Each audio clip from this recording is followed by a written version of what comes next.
தமிழ் உறவுகளுக்கு வணக்கம். சிதம்பரம் திருமாவளவன் தொகுதி அதிர்ச்சி ரிப்போர்ட். சிதம்பரம் திருமாவளவன் தொகுதி அதிர்ச்சி ரிப்போர்ட். வருகிற 19ஆம் தேதி இந்திய பாராளுமன்ற தேர்தல் நடைபெறுகிறது. 1999ஆம் ஆண்டு முதல் திருமாவளவன் சிதம்பரம் தொகுதியில் போட்டியிட்டு வருகிறார்.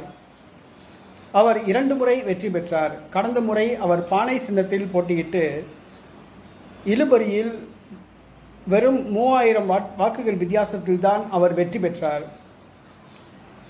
திமுக கூட்டணி வெற்றி பெற்ற 39 வேட்பாளர்களில் மிகவும் குறைவான வாக்குகள் வித்தியாசத்தில் வெற்றி பெற்றவர் திருமாவளவன் என்ற பெயரை அவர் பெற்றார். இப்பொழுது மீண்டும் திருமாவளவன் சிதம்பரம் தொகுதியில் போட்டியிடுகிறார்.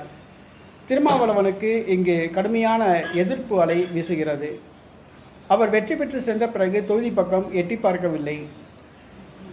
தொகுதி மக்களுக்கு எந்த நன்மையும் செய்யவில்லை, அடிப்படை வசதிகள் எதுவும் செய்து தரவில்லை என்று பொதுமக்கள் மத்தியில் அதிருப்தி நிலவுகிறது. அடுத்ததாக மேல்பாதி கிராம மக்கள் மேல்பாதி ஊரில் உள்ள திரௌபதி அம்மன் கோவில் பிரச்சனையில் திருமாவளவன் தலையிட்டு அந்த கோயிலை மூட வைத்ததால் வன்னியர் சமூகத்தினர் திருமாவளவன் மீது கடும் கோபத்தில் உள்ளனர். ஆகவே திருமாவளவனுக்கு வன்னியர் சமூகத்து வாக்குகள் கிடைப்பது அரிது என்ற நிலை தென்படுகிறது. மேலும் கடந்த முறை உள்ள பாராளுமன்ற தேர்தலில் 3000 வாக்குகள் வித்தியாசத்தில் திருமாவளவன் வெற்றி பெற்றார். ஆனால் கடந்த சட்டசபை தேர்தலில் சிதம்பரம் தொகுதிக்கு உட்பட்ட அந்த 6 சட்டமன்ற தொகுதிகளையும் நாம் கூட்டினால் 300 வாக்குகள் வித்தியாசத்தில்தான் திமுக கூட்டணி முன்னிலையில் உள்ளது. சிதம்பரம் பாராளுமன்ற தொகுதிக்கு உட்பட்ட சட்டமன்ற தொகுதிகளான குன்னம், அரியலூர், ஜெயங்கொண்டம், புவனகிரி, சிதம்பரம், காட்டுமன்னார்கோவில் ஆகிய 6 சட்டசபை தொகுதிகளில் திமுக வாங்கிய வாக்குகளையும் அதிமுக வாங்கிய வாக்குகளையும் கூட்டினால் வெறும் 300 வாக்குகள் வித்தியாசத்தில்தான் திமுக கூட்டணி முன்னிலையில் உள்ளது. அதாவது திமுக கூட்டணி 5,56,000 வாக்குகளும் 5,56,700 வாக்குகளும், அதிமுக 5,56,316 வாக்குகளும் பெற்றுள்ளது. நாம் தமிழர் கட்சி அங்கு 55,000 வாக்குகளை பெற்றுள்ளது.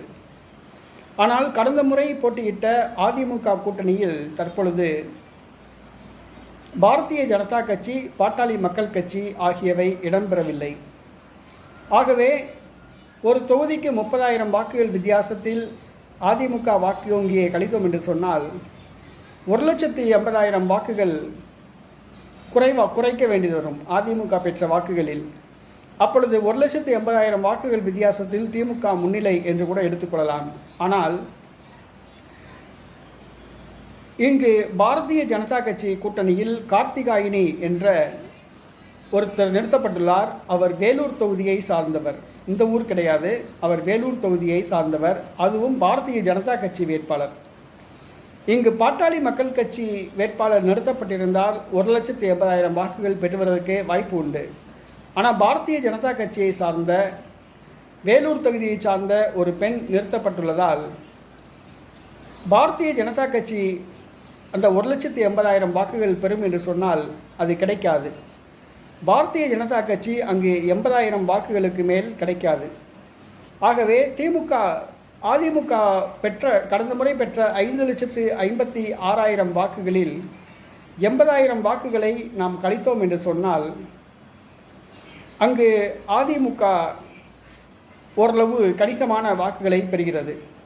அதே போன்று திமுக கடந்த முறை பெற்ற வாக்குகளில் 20% வாக்குகள் இந்த முறை குறைவாக கிடைக்கும் என்று எதிர்பார்க்கப்படுகிறது. அதாவது திமுக கூட்டணிக்கு இந்த முறை 4,45,000 வாக்குகள் தான் கிடைக்கும் என்று எதிர்பார்க்கப்படுகிறது. அதே போன்று அதிமுகவுக்கு 5,30,000 வாக்குகள் வரை கிடைக்கலாம் என்று எதிர்பார்க்கப்படுகிறது. ஆகவே அதே போன்று நாம் தமிழர் கட்சிக்கு கடந்த முறை பெற்ற வாக்குகளை விட கூடுதலாக ஒரு 50,000 வாக்குகள் கிடைக்கலாம், 1,00,000 வாக்குகள் வரை கிடைக்கலாம் என்று எதிர்பார்க்கப்படுகிறது. பாரதிய ஜனதா கட்சிக்கு 80,000 வாக்குகள் கிடைக்கலாம் என்று எதிர்பார்க்கப்படுகிறது. இறுதிக்கட்ட நிலவரப்படி நாம் கணக்கு பார்த்தோம் என்று சொன்னால் திமுக கூட்டணி 4,50,000 லட்சம் வாக்குகள் பெறும். அதிமுக கூட்டணி 4,90,000 5,40,000 வாக்குகள் பெறும். அதிமுக கூட்டணி 5,40,000 வாக்குகள் பெறும். நாம் தமிழர் கட்சி 1,00,000 வாக்குகளை பெறும். பாரதிய ஜனதா கட்சி 80,000 வாக்குகளை பெறும். ஆகவே தற்பொழுதைய நிலவரப்படி பார்த்தால் அதிமுக அங்கு 90,000 வாக்குகள் வித்தியாசத்தில் வெற்றி பெறக்கூடிய சூழ்நிலை உள்ளது. திமுக கூட்டணி 4,50,000 வாக்குகளும் அதிமுக கூட்டணி 5,40,000 வாக்குகளும் பெறும். ஆகவே அங்கு அதிமுக கூட்டணி 90,000 வாக்குகள் வித்தியாசத்தில் வெற்றி பெறும். திருமாவளவன் தோல்வியடைவதற்கு அதிக வாய்ப்புகள் உள்ளன. மேலும் செல்லும் இடங்களெல்லாம் திருமாவளவனுக்கு எதிர்ப்பு நிலவுகிறது. ஊருக்குள் கிராம மக்கள் பொதுமக்கள் பிரச்சாரம் செய்ய தடுக்கின்றனர். ஆகவே இங்கு வன்னியர்கள் திருமாவளவனுக்கு எதிராக வாக்களிக்க முடிவு செய்துள்ளனர். ஏனென்று சொன்னால் திரௌபதி அம்மன் கோவில் பிரச்சனையில் திருமாவளவன் தலையிட்டது வன்னியர்கள் மத்தியில் அதிருப்தியை ஏற்படுத்தியுள்ளது. மேலும் திமுகவுக்கு எதிராக அலை இந்த தேர்தலில் வீசுகிறது. ஆகவே ஏறத்தாழ 90,000 வாக்குகள் வித்தியாசத்தில் திருமாவளவன் வெற்றி பெறுவார். இது விடுதலை சிறுத்தைகள் கட்சிக்கு ஒரு அதிர்ச்சியான ஒரு செய்தியாக உள்ளது. திருமாவளவன் தோல்வி என்பது விடுதலை சிறுத்தைகள் கட்சிக்கு ஒரு மிகப்பெரிய அதிர்ச்சியான செய்தியாக உள்ளது. தேர்தலுக்கு இன்னும் 6 நாட்கள் பிரச்சார நாட்கள் உள்ளன. 8 நாட்கள் இன்னும் தேர்தலுக்கு உள்ளன. வாக்குப்பதிவு நடைபெறட்டும். இன்னும் சில ட்ரெண்டிங் மாறலாம். நிலவரம் எப்படி என்று சொல்ல முடியாது. வாக்குப்பதிவு முடியட்டும். வாக்கு எண்ணிக்கையின் பொழுது நிலவரம் எப்படி தெரியும். 90,000 வாக்குகள் வித்தியாசத்தில் அதிமுக வெற்றி பெறுகிறதா அல்லது திருமாவளவன் வெற்றி பெறுகிறாரா என்பதை நாம் பொறுத்திருந்து பார்ப்போம்.